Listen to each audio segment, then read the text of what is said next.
Arquitectura medieval. Arquitectura medieval es una expresión historiográfica que engloba la producción arquitectónica del arte medieval. En la arquitectura de la Edad Media se desarrollan principalmente tres estilos: el bizantino, a que influye durante todo el período, el románico entre los siglos XI y XI, y el estilo gótico entre el siglo II y hasta el siglo XV. Los principales hechos que influyeron la producción arquitectónica medieval fueron el enrarecimiento de la vida en las ciudades, con la consecuente ruralización y feudalización de Europa, y la hegemonía en todos los órdenes de la Iglesia católica. A medida que el poder secular se sometía al poder papal, pasaba a ser la Iglesia la que aportaba el capital necesario para el desarrollo de las grandes obras arquitectónicas. La tecnología del período se desarrolló principalmente en la construcción de las catedrales, estando el conocimiento arquitectónico bajo el control de los gremios. Durante prácticamente todo el período medieval, la figura del arquitecto, como creador solitario del espacio arquitectónico y de la construcción, no existe. La construcción de las catedrales, principal esfuerzo constructivo de la época, es acompañada por toda la población y se inserta en la vida de la comunidad a su alrededor. El conocimiento constructivo es guardado por los gremios, que reunían decenas de maestros y obreros, los arquitectos de hecho, que conducían la ejecución de las obras pero también las elaboraban. Es el origen de las asociaciones que terminarán conociéndose como masonería. Masón significa albañil. La cristiandad definió una nueva visión del mundo, que no solo sometía los deseos humanos a los designios divinos, sino que esperaba que el individuo buscara lo divino. En un primer momento, y debido a las limitaciones técnicas, la concepción del espacio arquitectónico de los templos se vuelve hacia adentro, según un eje que incita al recogimiento. Más tarde, con el desarrollo de la arquitectura gótica, se busca alcanzar los cielos a través de la inducción de la perspectiva hacia lo alto. Arquitectura religiosa. Arquitectura religiosa cristiana. La planta basilical, derivada de la basílica romana, no se incorporó a la arquitectura paleocristiana con la cristianización del Imperio Romano a partir del siglo IV. En la arquitectura bizantina se desarrolló la planta centralizada, como la planta de cruz griega, que se utiliza también en el arte carolingio. La planta de cruz latina fue común en la arquitectura religiosa de la cristiandad latina en la Edad Media a partir del románico, al divulgarse el modelo de iglesia de peregrinación en el Camino de Santiago. La cabecera de las iglesias se destacaba con un ábside, a veces multiplicado, absidiolos. De las iniciales cubiertas planas se pasó a las abovedadas, reservando el mayor desafío técnico: la cúpula, para espacios destacados. La cúpula de Santa Sofía de Constantinopla se planteó explícitamente como una superación del paganismo representado por la cúpula del Panteón de Roma. Las fachadas, inicialmente muy poco significativas, se fueron desarrollando cada vez más, acogiendo decoración escultórica y flanqueándose por torres, que también se disponían en otros puntos, especialmente en el crucero, donde en caso de no cubrirse con una cúpula, se levantaba un cimborrio. Mientras que en Europa Oriental el monasterio desarrollaba sus propios modelos, monasterios del Monte Athos, en Occidente las reformas cluniacense, monasterio de Cluny, y cisterciense, arquitectura cisterciense, en la transición del románico al gótico, fueron incorporando elementos arquitectónicos definitorios, como el claustro, el refectorio, la sala capitular, el scriptorium, etc. Además de los diferentes elementos arquitectónicos, fueron evolucionando las concepciones de los espacios interiores y las soluciones técnicas para cubrir espacios cada vez más amplios, altos e iluminados. Ejemplo de arquitectura cristiana: Santa Sofía.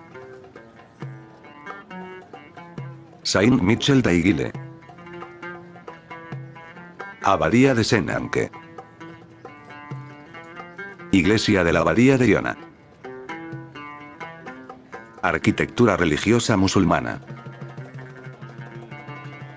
La mezquita es el edificio religioso islámico, y su estructura se deriva de la casa de Mahoma en Medina, sala de oraciones, con un muro denominado alquibla que se orienta a la Meca y un mihrab especialmente decorado, patio de abluciones, alminar. Además de la mezquita de la Meca, cuyo patio aloja la Kaaba, en cada ciudad se construyó una mezquita mayor y tantas mezquitas de barrio como fueron necesarias. La reutilización de edificios religiosos de las zonas conquistadas determinó en cada lugar la adopción de formas y elementos arquitectónicos de la arquitectura persa, indostánica, bizantina o visigoda. Ejemplo de arquitectura musulmana: Mezquita de los Omeyas de Damasco. Mezquita de la Meca. Mezquita de Córdoba.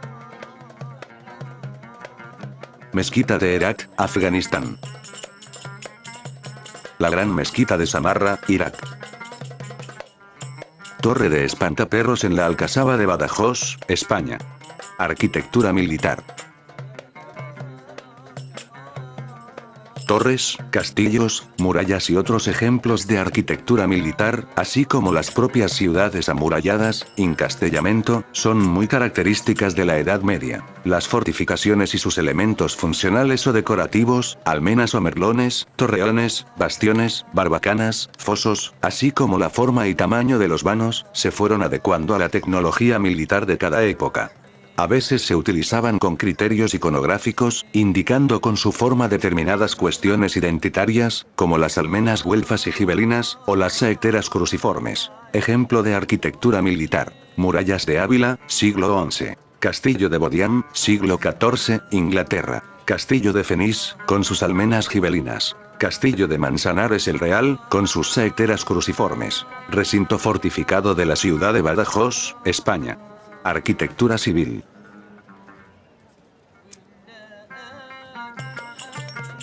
La arquitectura civil medieval adoleció inicialmente de la pérdida de importancia de la ciudad como consecuencia de la crisis urbana del Bajo Imperio Romano, que implicó la pérdida de funciones de edificios públicos, teatros, anfiteatros, circos, termas, etc., en beneficio de los religiosos.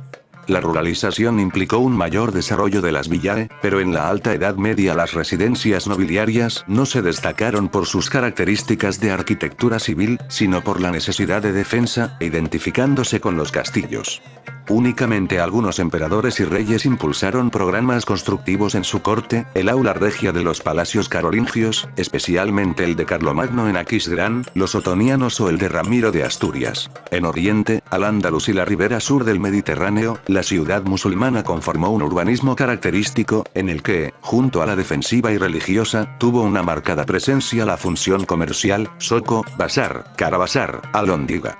El urbanismo español hereda ciertas características de él, soportales, plaza del Arrabal. En los momentos y lugares en que se establecía un poder político fuerte, se levantaron palacios de legendaria suntuosidad. Medina Azahara en la Córdoba del siglo X, Alhambra en la Granada de los siglos XIV al XV. Fue en la Baja Edad Media cuando el nuevo ímpetu de las ciudades de Europa Occidental demandó construcciones para las instituciones municipales, ayuntamiento en España, town hall en Inglaterra, hotel de ville en Francia, Stadhuis en Flandes, Rathaus en Alemania, Palazzo Comunale, Palazzo Pubblico o Signoria en Italia. Por su parte, la nobleza competía en la construcción de sus palacios, tanto rurales, pasos gallegos, chateaux franceses, manor houses inglesas, como urbanos. Además de las catedrales, los obispos consideraron conveniente la construcción de suntuosos palacios episcopales. Las universidades medievales fueron objeto de una tipología particular, así como los hospitales, Hospital de San Marcos de León, Hotel Dieu de Beaune. El hecho de que las cortes fueran itinerantes no incentivó el desarrollo de grandes proyectos constructivos de palacios reales, como sucedió en la Edad Moderna, sino de una red de palacios fortaleza en puntos estratégicos de cada uno de los reinos, alcázares en Castilla. Aunque sí se destacaron algunos: Torre de Londres, Palacio del Louvre en París, Palacio Real Mayor de Barcelona, Reales Alcázares de Sevilla. También se construyeron importantes edificios para las instituciones judiciales, Real Audiencia o Chancillería en Castilla, Conciergerie de París, Parlamentos regionales de Francia. Los edificios de vivienda se construyeron con distintos tipos de materiales y estructuras propias de cada tradición local, de forma muy similar a la vivienda rural tradicional que ha llegado hasta la época actual. Se utilizaban comúnmente los materiales más asequibles, mampostería, adobe y entramado de madera, así como la práctica de ganar superficie proyectando hacia el exterior el piso superior, voladizo. El uso de tejas era escaso, reservándose para las casas ricas, siendo muy habituales las cubiertas de ramas, cañizo o cesta.